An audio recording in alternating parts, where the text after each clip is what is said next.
If you read or listen to news reports about education, you've probably noticed periodic surges of interest in which country students do best in reading or mathematics or science, and where your country fits into the grand scheme of things. You've probably also heard or read the word PISA in connection with some of these reports. What is PISA? PISA is an acronym that stands for the Program for International Student Assessment. It's the brainchild of the OECD. And what's the OECD? It's another acronym that stands for the Organization for Economic Cooperation and Development. The OECD brings together 34 countries with the aim of developing better policies for better lives. In the late 1990s, countries that are members of the OECD came up with the idea to measure whether 15-year-olds around the world are well prepared to participate in society. We chose 15-year-olds rather than 12 or 17-year-olds because most 15-year-olds are about to complete their compulsory education. Experts in the field of education from around the world work together to create a 2-hour test that focuses on core subjects like reading, mathematics, and science. Participating countries decided to administer this test every 3 years and to rotate the main focus of the test among the 3 core subjects. All very well, but testing students is nothing new. So what's so special about PISA? PISA surveys are designed to find out whether students can use what they have learned in school and apply that knowledge to real-life situations and problems. PISA is less interested in knowing whether students can repeat, like parrots, what they have been taught in class. Rather, the survey is designed to find out whether, for example, students can use the reading skills they have learned at school to make sense of the information they find in a book, a newspaper, on a government form, or in an instruction manual. But the point of PISA is not to tell each individual student how well he or she has mastered a set of skills. Instead, PISA results are analyzed and extrapolated to the national level. Picture one student sitting at a desk in a classroom somewhere, taking the PISA test. Now zoom out as though you're on the space shuttle, and you can see the entire country in which that student is sitting. That's what PISA does with its test results. PISA shows countries where they stand in relation to other countries and just by themselves, in how effectively they educate their children. While PISA doesn't say, this education policy or practice causes that effect, it shows what's possible and shows similarities and differences between education systems around the world. That helps governments rethink their own policies and design new ones to improve their students' performance in school. It also helps governments, educators, and parents track their country's progress towards a more successful education system.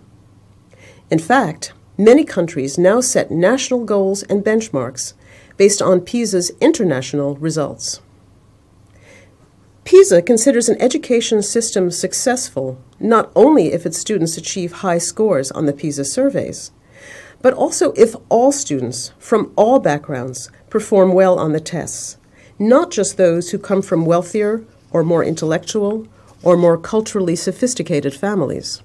For example, a relatively large percentage of disadvantaged students in places like Hong Kong, Shanghai, Korea, and Finland achieve some of the highest scores in PISA. Analysts then look at the PISA test results, along with the responses to questionnaires that are given to students and school principals, and try to determine the main characteristics of these successful education systems. Are teachers in these systems paid more? Are classes generally larger or smaller? Do individual schools get to decide what their teachers teach? Or is the curriculum determined by a central government authority? Once a profile of a successful system emerges, it can be used as a model for others. So, what's the test like? Here are a couple of problems that students had to solve. The first one was part of the reading assessment. Students were shown a graph and an accompanying text that read, Figure 1 shows changing levels of Lake Chad in Saharan North Africa. Lake Chad disappeared completely in about 20,000 BC during the last ice age. In about 11,000 BC, it reappeared. Today, its level is about the same as it was in AD 1000. Students were asked, why has the author chosen to start the graph at this point? This was considered a rather difficult question. In fact, across OECD countries, only 37% of students answered it correctly. Those students showed an ability not only to read, but to think about what they read and draw some conclusions from it. They figured out that the reason the graph starts at around 11,000 BC is because that's when Lake Chad reappeared after having disappeared completely during the Ice Age. The second problem was part of the mathematics assessment. It sets a scene. In a pizza restaurant, you can get a basic pizza with 2 toppings, cheese and tomato. You can also make up your own pizza with extra toppings. You can choose from 4 different extra toppings: olives, ham, mushrooms, and salami. Ross wants to order a pizza with 2 different extra toppings. Students are then asked, how many different combinations can Ross choose from? Now, this is a problem we can all relate to. To answer the question, students had to show their ability to make connections. In this case, juggling several foodstuffs and realizing that the choices are not, in fact, infinite, much as the students might like them to be. This was also a relatively tough problem for students to solve. Just 49% of students could calculate that only 6 different variations were possible. So, when we take individual student scores in PISA and the responses to those questionnaires that we circulate with the test, and then zoom out to see a whole country, what kinds of things do we learn? Well, one thing we've learned is that girls do better in reading than boys in every country that participates in PISA. And among the countries that are members of the OECD, girls do so much better than boys in reading. It's as if they had gone through an additional year of school. We also found out that boys generally do better than girls in mathematics, and that there's no real difference between boys and girls in how they do in science. We also found out that some school policies may not be very good for students. For example, early tracking of students, which means deciding that some students should go through an academic program while others should go through a vocational program, is not associated with better overall performance. Tracking is also related to greater inequalities between advantaged and disadvantaged students. Students are often tracked in the mistaken belief that not everyone can learn the same things, that only some children are gifted and can reach for the stars. But PISA results show that if given the opportunity and support to excel, all children have the potential to do so. Having students repeat grades is also not associated with high scores in PISA. School systems that invest in helping students learn their subjects the first time around do much better than those where teachers know that they can, if necessary, drill the same material year after year after year into the heads of the same struggling students.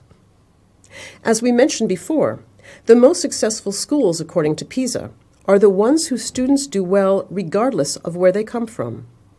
Still, results from PISA show that home background has a major influence on student success in school. In many ways, this finding is all too obvious.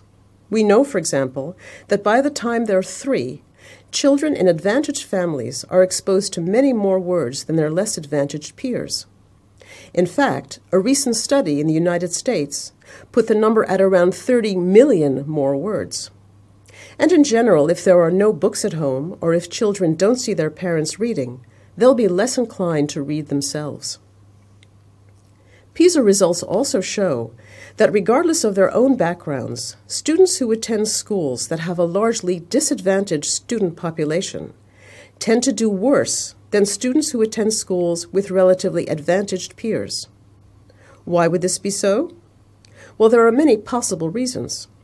For example, PISA found that in most OECD countries, disadvantaged students have access to the same number of teachers, and to sometimes even more teachers, than their more advantaged peers. The problem, though, is that more isn't necessarily better. In fact, the best teachers are often found in schools attended by advantaged students, who generally do well in their subjects anyway, but not in disadvantaged schools, where high-quality teachers are most desperately needed. Governments around the world can be inspired by two significant findings from PISA. The first is that a country doesn't have to be wealthy to provide high-quality education to its students. Shanghai and Poland, for example, score above the OECD average in reading, but rank below the OECD average in measures of national wealth. And a country's PISA ranking is not carved in stone. Trends in PISA have revealed the great capacity for all countries to improve. Countries as diverse as Chile, Germany, Poland, and Portugal, among others, showed improvements in student reading performance between 2000 and 2009. Although it seems obvious, it's still worth reminding ourselves. Successful education systems make education a priority. They share the belief that skills can be learned and that all students can achieve at high levels. They show that they value the teaching profession by investing in it so that they can attract highly qualified candidates, train them well, and retain the best teachers among them. Just as every student has the potential to achieve, every country has the potential to raise the standards of its education. So PISA is about a lot more than test scores. Sure, countries that participate in the PISA survey are keen to know where their students rank compared to students in other countries.